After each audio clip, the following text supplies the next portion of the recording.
ಹಾವೇರಿ ಜಿಲ್ಲೆಯ ರಾಣಿಬೆನ್ನೂರಿಗೆ ಕೇಂದ್ರ ಸಚಿವ ಕುಮಾರಸ್ವಾಮಿ ಭೇಟಿ ನೀಡಿದ್ರು.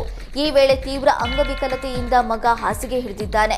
ಹೀಗಾಗಿ ಮಗನ ನೆರವಿಗೆ ಬರುವಂತೆ ಕುಮಾರಸ್ವಾಮಿ ಮುಂದೆ ಕುಟುಂಬಸ್ಥರು ಅಳಲು ತೋಡ್ಕೊಂಡಿದ್ದಾರೆ. ತಾಯಿ ಹಾಗೂ ಸಹೋದರಿ ಜೊತೆಗೆ ಕುಮಾರಸ್ವಾಮಿ ಭೇಟಿಯಾದ ಜಗದೀಶ್ ಚಿಕಿತ್ಸೆಗೆ ಸಹಾಯ ಮಾಡುವಂತೆ ಕುಮಾರಸ್ವಾಮಿ ಕಾಲಿಗೆ ಬಿದ್ದು ಬೇಡಿಕೊಂಡಿದ್ದಾರೆ. ಯಾರನ್ನು ಭೇಟಿಯಾದ್ರೂ ಕೂಡ ಸಹಾಯ ಮಾಡ್ತಿಲ್ಲ, ನೀವಾದ್ರೂ ಚಿಕಿತ್ಸೆಗೆ ಸಹಾಯ ಮಾಡುವಂತೆ ಕುಮಾರಸ್ವಾಮಿ ಬಳಿ ಮನವಿ ಮಾಡಿದ್ರು. ಜಗದೀಶ್ ಮನವಿಗೆ ಸ್ಪಂದಿಸಿದ ಕುಮಾರಸ್ವಾಮಿ, ಇಲ್ಲಿ ನಾನು ಏನೂ ಮಾಡೋದಕ್ಕಾಗಲ್ಲ, ರಾಜ್ಯದಲ್ಲಿ ನಮ್ಮ ಸರ್ಕಾರ ಇಲ್ಲ, ಬೆಂಗಳೂರಿಗೆ ಬನ್ನಿ, ನನ್ನ ಕೈಲಾದಷ್ಟು ವೈಯಕ್ತಿಕ ಸಹಾಯ ಮಾಡ್ತೇನೆ ಎಂದು ತಿಳಿಸಿದ್ದಾರೆ.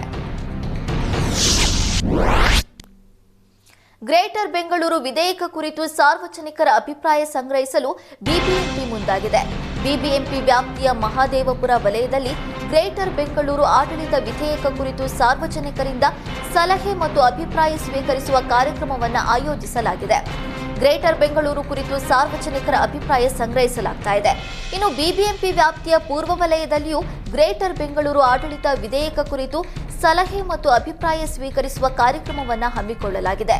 ತಿಮ್ಮಯ್ಯ ರಸ್ತೆಯ ಬಂಜಾರ ಭವನದಲ್ಲಿ ಬೆಳಗ್ಗೆ 11 ಗಂಟೆಯಿಂದ ಮಧ್ಯಾಹ್ನ 1 ಗಂಟೆವರೆಗೆ, ಕಾವೇರಪ್ಪ ಲೇಔಟ್ನ ತಿಮ್ಮಯ್ಯ ರಸ್ತೆಯಲ್ಲಿರುವ ಬಂಜಾರ ಭವನದಲ್ಲಿ ಅಭಿಪ್ರಾಯವನ್ನು ತಿಳಿಸಬಹುದಾಗಿದೆ.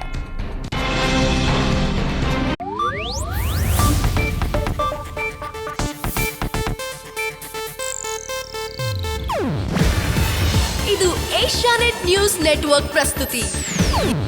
ನೀವು ನೋಡ್ತಿದ್ದೀರಾ ಏಷ್ಯಾನೆಟ್ ಸುವರ್ಣ ನ್ಯೂಸ್.